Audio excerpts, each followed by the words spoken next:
Halo, assalamualaikum warahmatullahi wabarakatuh. Perkenalkan, nama saya Ikrimah Aulia Zahda. Nah, di sini mau menjelaskan mengenai hakikat dakwah antar budaya. Nah, guys, Indonesia itu negara yang luar biasa. Bayangkan, lebih dari 11.600 warisan budaya tak benda yang sudah diakui oleh pemerintah, dan sekitar 1.700-an lebih warisan yang budaya yang sudah ditetapkan resmi sebagai milik bangsa kita. Nah, dari sini muncul nih pertanyaan yang menarik. Kalau budayanya sebanyak itu, gimana cara dakwah Islam bisa nyampai ke semua orang? Kita semua tahu dari Sabang sampai Merauke itu berbeda-beda, dari suku, bahasa, tradisi, cara beribadah juga pun kadang ada yang berbeda caranya meskipun agamanya sama. Dan perbedaan ini bukanlah hal yang sepele.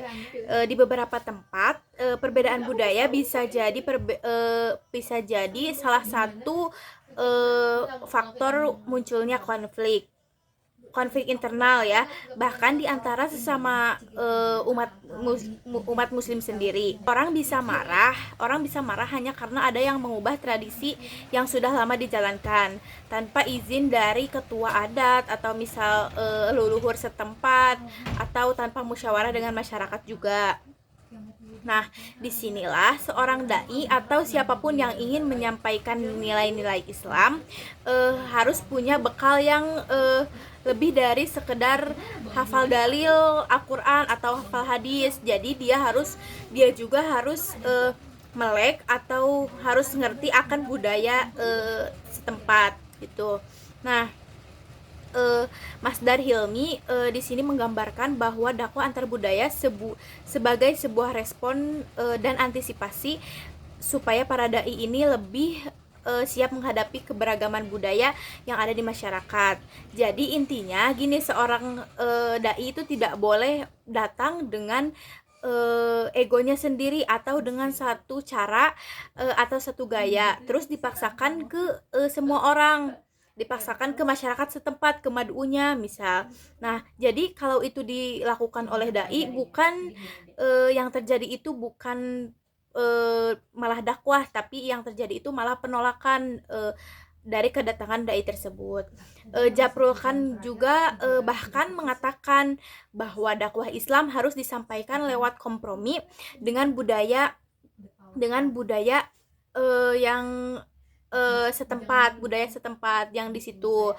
Nah, bukan berarti caranya dengan mengorbankan akidah, tapi cara menyampaikannya disesuaikan dengan budaya masyarakat tersebut supaya pesannya bisa diterima oleh mad'u yang memang majemuk gitu.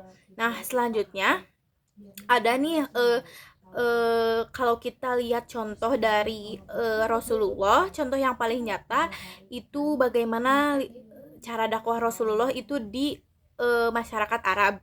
Nah, beliau itu tidak langsung menghapus semua budaya yang ada di Arab, tetapi beliau memahami dulu sebelum mendakwah ke masyarakat-masyarakat di Arab. Lalu Rasulullah menyesuaikannya. Jadi yang pertama ada contoh tradisi tadmiyah. Tadmiyah ini tradisi pengolesan darah saat kelahiran. Nah, Rasulullah tidak melarangnya, tetapi menggantinya dengan akikah, dan karena darah itu najis dalam Islam, beliau mengganti bahannya dengan ja'faran. Nah, begitu contoh yang pertama. Nah, contoh yang keduanya, waktu berdakwah ke raja-raja besar seperti Heraklius dan Najasyi, setiap surat yang dikirim menggunakan stempel itu sesuai dengan budaya penerima. Ini bentuk nyata dari menghormati konteks budaya dari lawan bicara kita atau dari madu-madu kita. Nah, juga selanjutnya ada tradisi dari atirah. Atirah itu tradisi kurban di bulan Rajab yang sudah dijalankan oleh sebagian dari masyarakat Arab. Nah, Nabi mempersilahkan mereka untuk melanjutkannya. Jadi ini semua menunjukkan bahwa dakwah kultural itu bukan sekedar strategi ya teman-teman. Jadi ini adalah sunnah Nabi. Nah, Selanjutnya,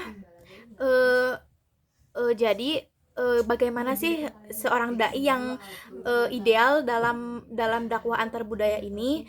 Yang pertama itu jangan datang dengan ego budayanya sendiri. Ya, ini harus diingatkan kembali karena kalau si orang dai itu memaksakan atau kita memaksakan untuk masuk ke budaya tersebut dengan pakai budaya kita mah itu jadinya pasti dan kemungkinan besar itu bakal ditolak.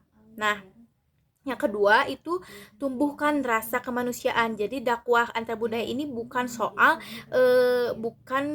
menang argumen atau enggaknya gitu. Nah, ini soal kasih sayang, toleransi antar sesama, dan dialog yang tulus antar manusia dengan latar belakang budaya yang berbeda-beda. Nah, selanjutnya itu ketiga ada dakwah itu dengan ramah, jadi bukan marah, ramah bukan marah. Nah, prinsip ini benar-benar sejalan dengan prinsip Islam yang berarti rahmatan lil alamin atau dengan cara selamat pula. Nah, itulah ya teman-teman gambaran dari besarnya tentang dakwah antar budaya ini. Jadi intinya itu budaya itu bukan sebagai penghalang bagi dakwah, tapi budaya itu jembatan bagi dakwah. Selama kita mau menghormati, berdialog dengan berdakwah, nah itu bakal nyampe ke hati siapapun, dimanapun dengan budaya apapun. Mungkin sekian dari saya. Wassalamualaikum warahmatullahi wabarakatuh.